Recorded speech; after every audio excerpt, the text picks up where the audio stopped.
his idea for the 5-gallon buckets. I live on 78 acres, but you never know when you're going to have to bug out, and that would be a good idea because they actually seal up pretty nice, and you could, store food in that, and it would be pretty safe. And I think if you put it in the, like a big plastic container, plastic bag there, and seal that up, and then seal the container, it would suffice there and last quite a long time. K1KVA, back to net. Thank you, sir. Well, thank you very much for your input there.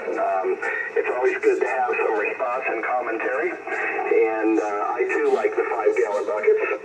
The 5-gallon buckets that I have come from a delicatessen and have O-ring seals in them, and they're great fingernail breakers, but my gosh, once you get them closed, they're closed, and when they're open, well, they're just awesome buckets. And the place around here sells them for $1 a piece, but they smell like pickles, because they come with pickles in them, so you have to wash them real good. But I have used dozens and dozens of them for various projects, and food storage is one of them.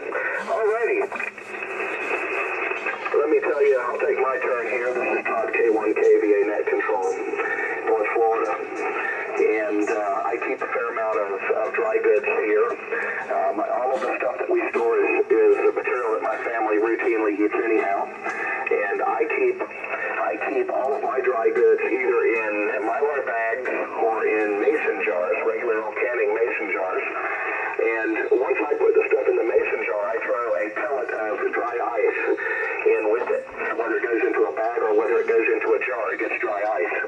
And there's nothing out there that will live through carbon dioxide. It's a very vicious poison to organisms. And it kills bugs and it kills all kinds of stuff. Anyhow, don't put the lids on tight until all the carbon dioxide is vaporized off, or it'll break the bottle.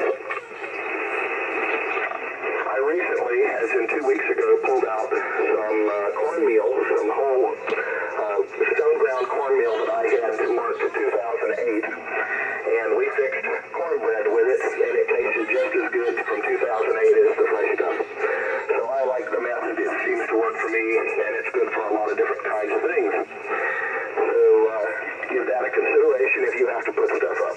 K1KVA, it's somebody else's turn. Let's go down the list here. Wes, November 3, Charlie Mike's Hotel in Florida. Go ahead. Okay, Todd, very good. K1KVA and 3CMH. A comment on your dry ice and screwing the top down tight. Is that from experience? Go ahead. Yes, sir, it is. And I will tell you that a mason jar with a piece of dry ice in there and some flour or rice or beans that builds up pressure and finally bursts, just sort of like a hand grenade, and you'll find pieces of lid and glass and beans everywhere. So it's a really bad idea to get too quick on the screwing the lids down tight. But if you'll just remember that one thing, they will work out just fine for you. Wes, do you have any further thoughts on the subject? Go ahead. Okay, Todd, fine. I just thought I'd throw that in, just kind of chuckled when you said that. Let's see, dry good items, not really. I do have a concrete or fortified steel bunker that's in my backyard that if things really go bad, I can go down there for hurricanes, tornadoes, fires, and all that stuff. I did make that up a couple years ago. That's a good thing. And as the one gentleman said, I too have the capability of a emergency generator. I have a 20 kilowatt generator for the house, and I have 12 volts DC, and I have solar power.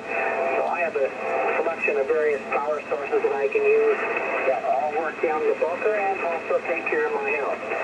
Emergency vehicles, I myself don't have one, but I do have access to the club emergency vehicle that is a converted ambulance, and it covers all HF and VHF frequencies.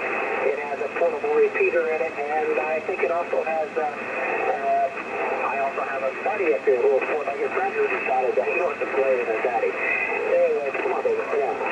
And it also has television on board, so we're pretty well set down here at this locale. Like I've been involved with almost every hurricane since 1976 in this locale, so little experience on hurricanes.